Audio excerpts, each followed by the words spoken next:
मसीह 40 दिन का हुआ तो व्यवस्था के अनुसार उसके माता और उसके पिता उसको मंदिर में अर्पण करने के लिए लेकर आए। और यहाँ पर हम लूका के दूसरे अध्याय 25 से आगे दो लोगों का जिक्र पढ़ते हैं, एक हन्ना और दूसरा शमौन। शमौन के बारे में लिखा गया है कि वो एक धर्मी मनुष्य था, भक्त था और इस्राएल की शांति की बात जो रहा था। पवित्र आत्मा उस पर था, पवित्र आत्मा ने उसको बताया था कि जब तक कि वो प्रभु के मसीह को ना देख लेगा तब तक मृत्यु को ना देखेगा। और वह आत्मा के सिखाने पर मंदिर में आया था और जब बच्चे को, शिशु बालक को लेकर उसके माता पिता वहां पर गए थे तो उसने बच्चे को गोद में लिया और परमेश्वर का धन्यवाद किया, बहुत आशीष दी। और जो मैं वर्ष पढ़ूंगी वो 34-35 पढ़ूंगी। तब शमौन ने उनको आशीष देकर उसकी माता मरियम से कहा, देख वह तो इस्राएल में बहुतों के गिरने और उठने के लिए और एक ऐसा चिन्ह होने के लिए ठहराया गया है जिसके विरोध में बातें की जाएंगी, वरन तेरा प्राण भी तलवार से वार वार छिद जाएगा, इससे बहुत हृदयों के विचार प्रकट होंगे। जब हम इस तीसरे कलमे के ऊपर विचार कर रहे हैं और यहाँ पर हम देखते हैं कि प्रभु यीशु मसीह जो है पिछली रात से कितना कष्ट वो सह रहा है। उसका अपमान किया गया है, उसको यहाँ वहाँ एक के बाद दूसरे के पास और दूसरे के पास तीसरे के पास भेजा गया है और इतनी लंबी यात्रा करके उतनी भारी शरीर को उठाकर वो यहाँ पहुंचा। और अभी समय जब उसके पैरों पर कीड़े ठोकी गई हैं, हाथों में कीड़े ठोकी गई हैं, सिर पर कांटों का ताज है, घोड़ों की मार को उसने सहा है, उसे प्यास लग रही है, उसको थकान लग रही होगी, उसको भूख भी लग रही होगी और नींद भी आ रही होगी। इतनी पीड़ा सब कुछ वो सह रहा है। तो जो उसकी माँ है जो वहां पर मौजूद है, तो माँ को अपने बेटे की पीड़ा को देखकर कितनी पीड़ा हो रही है। और ये भविष्यवाणी जो शमौन ने उस समय पर की थी वो इस समय यहाँ पर पूरी हो रही है कि तेरा प्राण भी तलवार से बार बार छिद जाएगा, इससे बहुत हृदयों के विचार करेंगे। दूसरी एक और भविष्यवाणी है जो यहाँ पर पूरी हो रही है और जिसको हम पाते हैं उत्पत्ति की पुस्तक में, उत्पत्ति का 3रा अध्याय और उसका 15 पद, जहाँ पर इस प्रकार लिखा है, और मैं तेरे और स्त्री के बीच में और तेरे वंश और इसके वंश के बीच में बैर उत्पन्न करूंगा, वो तेरे सिर को कुचल डालेगा और उसकी एड़ी को डसेगा। प्रभु यीशु मसीह जो है वो मरियम का, वो स्त्री का वंश है और दुष्ट ने अपना वार किया है। इस समय जो प्रभु इस दर्दनाक मृत्यु को सह रहा है, दुष्ट ने अपनी चाल चली है, उसने उसकी एड़ी को डसा है। और इसकी बाकी बची हुई जो भविष्यवाणी है वो परसों पूरी होगी, जबकि प्रभु यीशु मसीह मृत्यु पर जय पाएगा और वो दुष्ट के सिर को, शैतान के सिर को अपने पैरों में तले ठूसेगा। तो यहाँ पर हम इस दूसरी भविष्यवाणी को भी पूरा होता हुए देखते हैं। और इससे पहले जो अभी पढ़ा गया था आपके सामने कि उन्होंने मेरे कपड़े आपस में बांध के मेरे वस्त्र पर चिट्ठी डाली, तो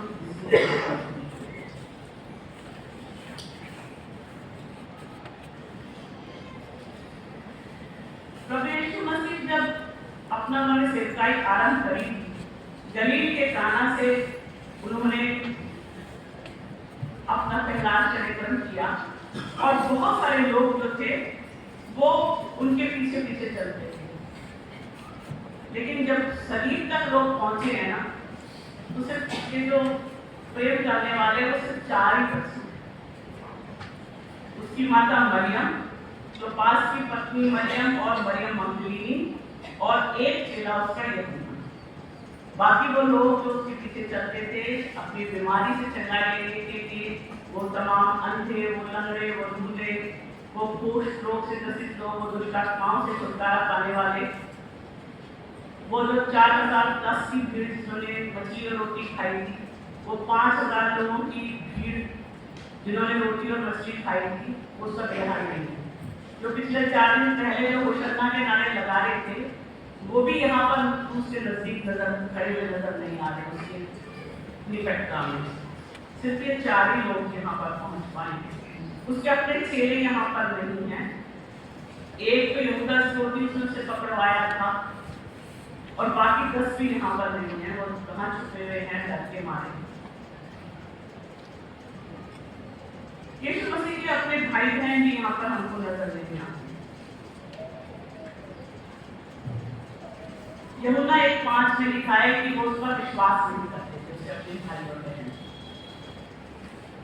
और मरकुस में लिखा है 3:20-21 में कि उसके कुटुंबी सोचते थे कि इसका जो चित्त है वो ठिकाने पर नहीं है।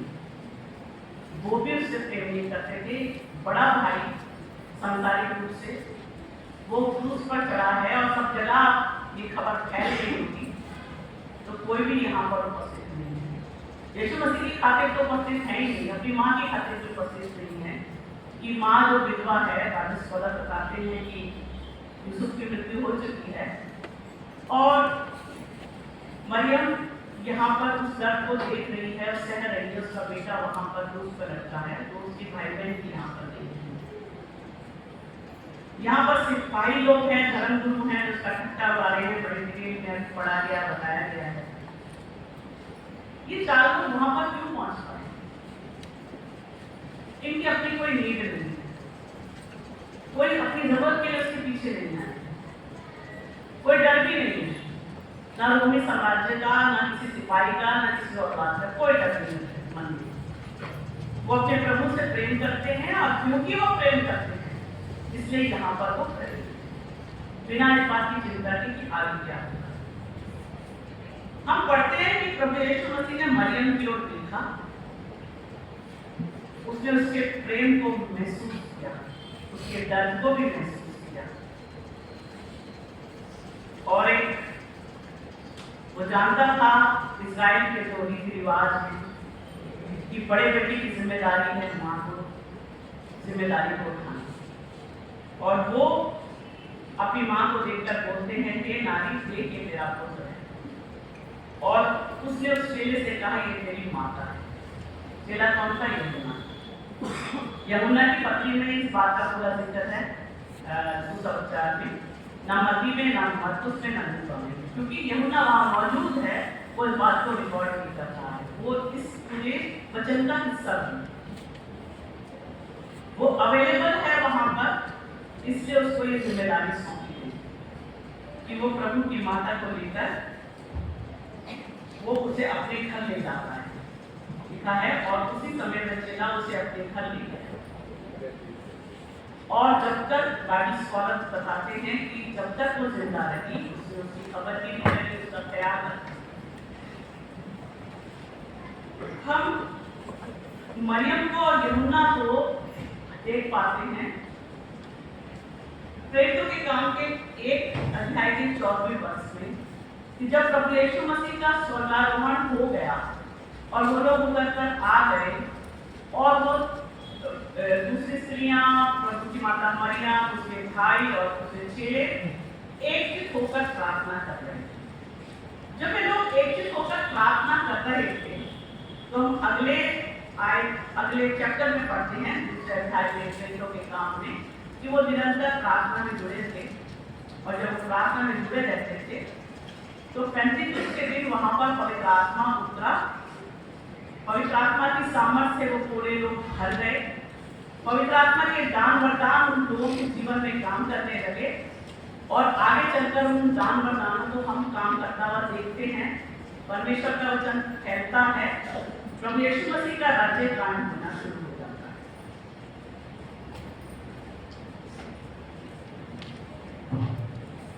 प्रभु यीशु मसीह मरियम को मां नहीं बोलते, वो उसको नारी। यहाँ पर वो अपने आप को मरियम से डिटैच करते हैं। वो क्रूस पर हैं तो वो मरियम के लिए भी हैं, वो उसका भी उद्धार करता है।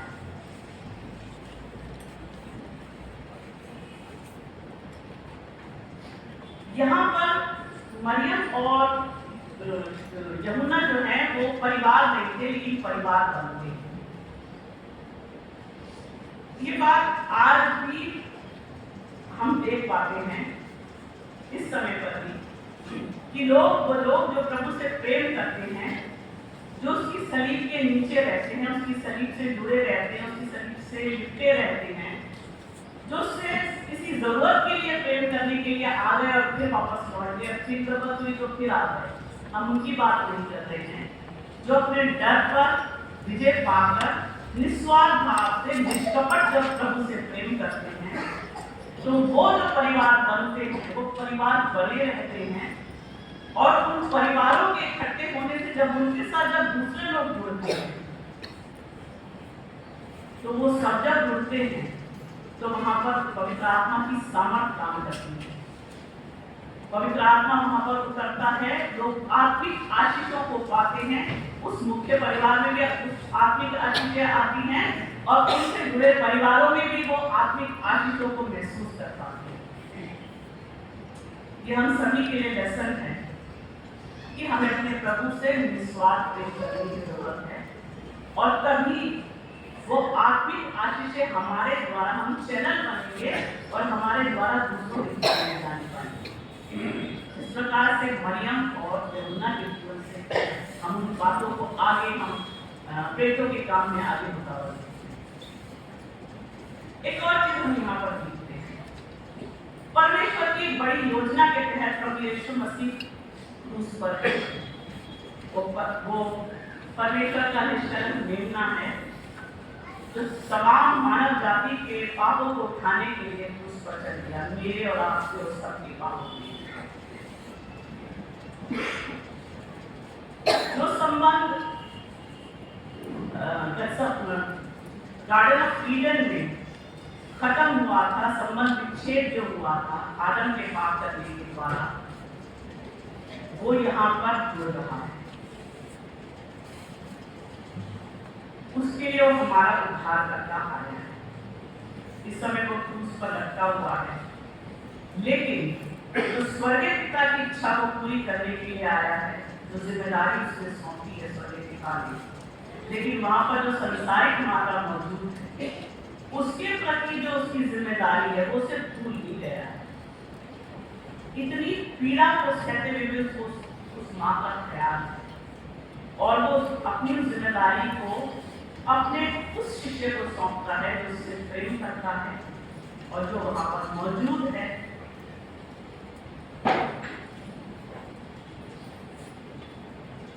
एक अच्छा प्रबंध वो अपनी माँ का वहां पर करता है। मैं और आप जो यहाँ पर उपस्थित हैं, बड़े से लेकर छोटे,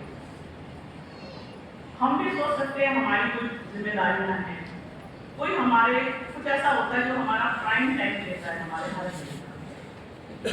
बच्चे हैं छोटे, पढ़ाई करते हैं, ट्रेनिंग ले रहे हैं, जॉब कर रहे हैं, छोटे बच्चे, हम बिजनेस करते हैं, मिनिस्ट्री करते हैं, हम सोचते हैं कि ये इम्पोर्टेंट है हमारे लिए, हमारा हर दिन का समय लेता है।